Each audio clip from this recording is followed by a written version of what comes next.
جگہ سے قرات شروع کرے جہاں وقف کیا تھا ٹھہرا تھا۔ یہ تفسیر قرطبی میں موجود ہے، اور میں تفسیر کرمانی صفحہ نمبر 6 میں بھی میں نے عزیزان محترم یہ حوالہ لکھا ہے۔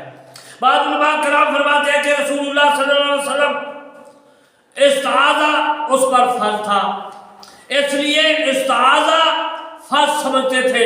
قرطبی نے یہ لکھا ہے۔ زہراتی فرماتے ہیں کہ استعاذہ نماز کے متعلق نازل ہوا، ہم اس کو مستحب کہتے ہیں، فرض نہیں کہتے۔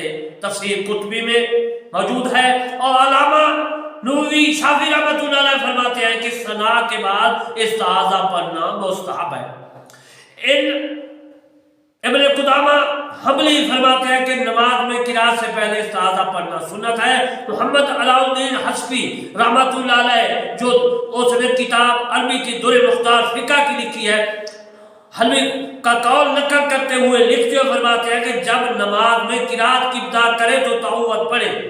اگر فاتحہ مکمل پڑھنے کے بعد اس کو استعاذہ پڑھنا یعنی تعوذ پڑھنا یاد آیا تو اب اس کو ترک کر دے، اور اگر فاتحہ کے دوران اس کو یاد آیا تو تعوذ پڑھے اور سرے نو فاتحہ پڑھے، یعنی شروع فاتحہ سے کرے۔ حوالہ جو ہے عزیزان محترم آپ